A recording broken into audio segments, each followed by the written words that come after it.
All right, so in this one, we got to talk about the Proclamation of 1763.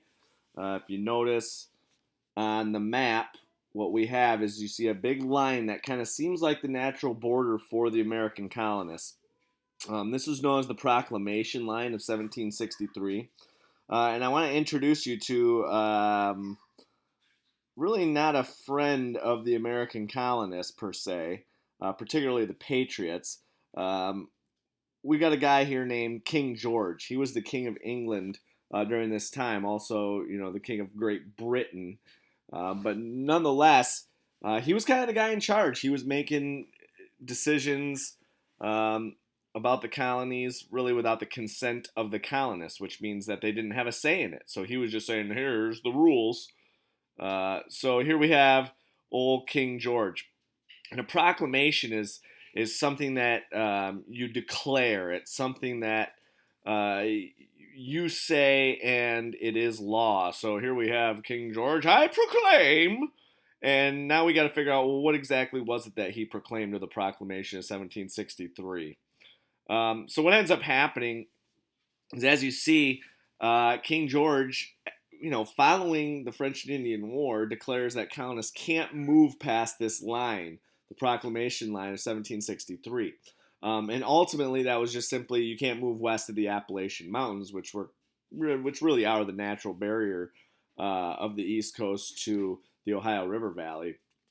The reason why he declared that colonists can't move past this line is because he really wanted to keep the native tribes living in those areas happy following the French and Indian War. So really, as a result, he said colonists can't move that way, so that natives living in these areas can have peace and do their thing and live on these lands without interference from colonists.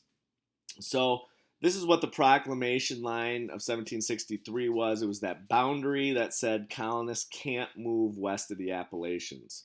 So now let's take a look real quick at the reaction of the colonists.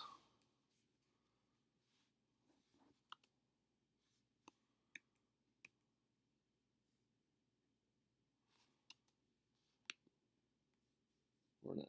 Oh, here we go. Oops. So the reaction.